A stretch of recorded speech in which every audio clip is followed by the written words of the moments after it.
कानी बहू। किशोरी लाल जी के बेटे राघव की शादी की बात जगह जगह चल रही थी, लेकिन किशोरी लाल जी को कोई लड़की पसंद ही नहीं आती थी। और उसकी एक ही वजह थी, किशोरी लाल जी का लालची होना। उनको लड़की वालों से मोटा दहेज चाहिए था और इसी चक्कर में एक दिन वो एक बहुत पैसे वाले के घर अपने बेटे का रिश्ता लेकर पहुंचे। उस आदमी का नाम था ओम प्रकाश। देखिए किशोरी लाल जी, मेरी एक ही बेटी है और मेरी सारी संपत्ति जायदाद सब कुछ मेरी बेटी नैना का ही है।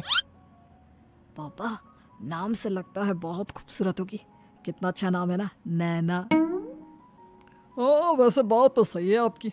अब इतना पैसा है, जमीन जायदाद है, इकलौती बेटी, आप भी क्या करेंगे? सब कुछ उसे ही देंगे ना। बिल्कुल ठीक पहचाना आपने। बस बेटी की शादी और सारी जायदाद उसके नाम। पापा, बिना देखे हाँ कर दीजिए ना। इतना अच्छा रिश्ता फिर कहाँ मिलेगा? माला माल हो जाएंगे हम। मैं अपनी बेटी को बुलाता हूँ। अरे नहीं नहीं नहीं नहीं, आपकी बेटी का नाम नैना है, सुनकर ही लगता है बहुत सुंदर होगी। रहने दीजिए अंकल, मैं तो आपकी बेटी के नाम से ही इतना खुश हो गया हूँ कि उसे बिना देखे शादी करने को तैयार हूँ। अब तो मैं उसका चेहरा सीधे शादी के बाद ही देखूंगा। और इस तरह राघव नैना का चेहरा नहीं देखता और उससे शादी कर लेता है। शादी के बाद अपनी सुहाग रात पर जब राघव नैना का घूंघट उठाकर देखता है तो नैना की आंखें बंद थी। कितनी खूबसूरत हो तुम नैना, जरा अपनी आंखें खोलकर मेरी तरफ देखो तो सही। नहीं, मुझे शर्म आती है।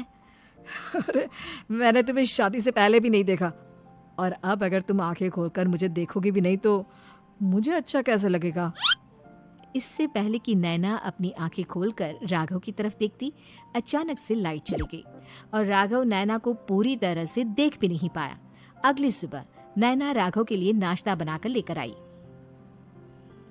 अरे ये क्या, आधा पराठा सेका हुआ है और आधा बिल्कुल कच्चा। ये तुमने क्या किया नैना? बहू, तुमने क्या आधा पराठा तवे से नीचे लटका कर रखा था, जो आधा सेका है और आधा कच्चा? मुझे जितना दिखेगा उतना ही तो सीखूंगी ना पापा जी। जहाँ जहाँ मुझे नजर आ रहा था वहाँ मैंने सीख लिया, जहाँ जहाँ नहीं दिखा वहाँ कच्चा रह गया होगा। इसका क्या मतलब है? ये कैसा मजाक कर रही है तुम?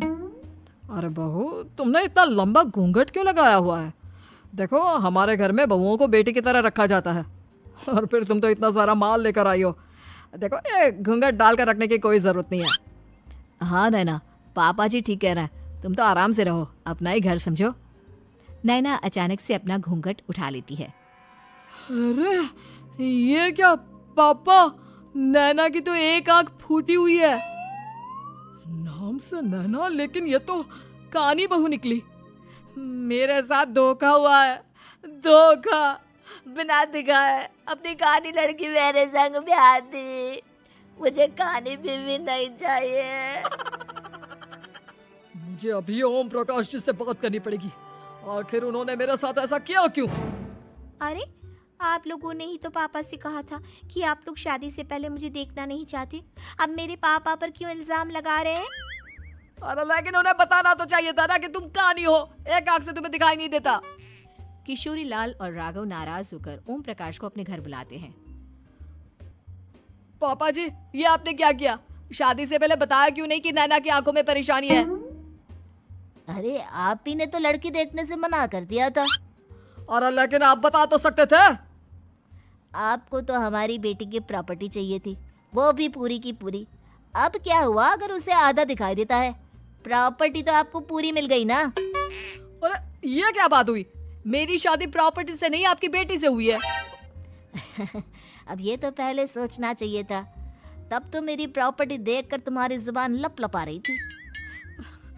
लेकिन मैं कानी लड़की को अपनी बीवी बनाकर नहीं रख सकता। पापा, कुछ करिए ना आप।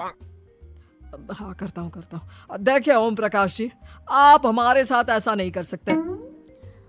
और तुम देखो, अगर तुमने मेरी बेटी से शादी तोड़ी ना, तो जो भी प्रॉपर्टी मैंने तुम्हें दी है वो तो पूरी की पूरी वापस ले ही लूंगा, और आधी प्रॉपर्टी तुम्हारी भी लूंगा।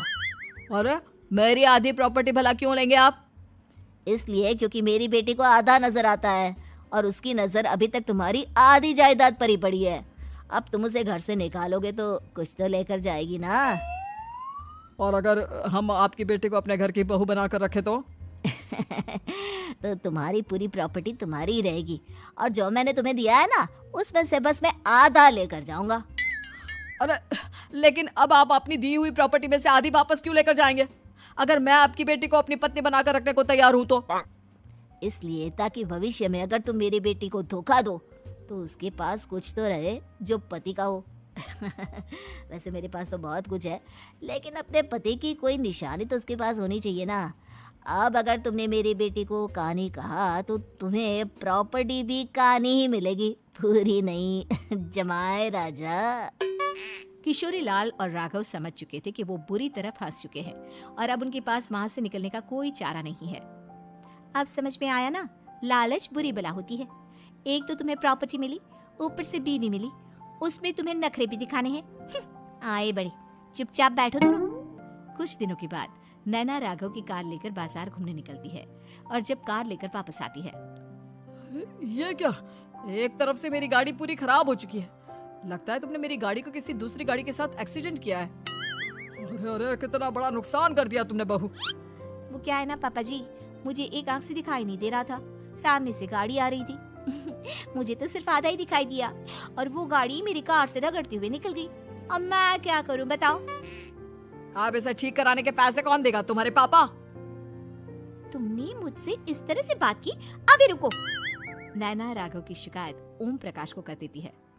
देखो राघव, अब जो मेरी आधी प्रॉपर्टी तुम्हारे पास थी ना उसमें से आधी और मैं लेकर जाऊंगा, क्योंकि तुमने मेरी बेटी को डांटा। अरे नहीं नहीं पापा जी, गलती हो गई, माफ कर दो। गलती की तो कोई गुंजाइश ही नहीं। अगली बार मेरी बेटी को डांटा तो बची हुई आधी में से आधी और ले जाऊंगा। लालच के चक्कर में हम दोनों ने बहुत बड़ी गलती कर दी बेटा। एक तो तुम्हें कानी बहू मिली और ऊपर से जो माल मिला वो भी काना। इस तरह राघव की हर एक गलती पर ओम प्रकाश उसकी प्रॉपर्टी का आधा आधा हिस्सा लेकर अपना सारा माल वापस ले गया और राघव को कानी बीवी से काम चलाना पड़ा। भाई लालच वाकई में बुरी बला है।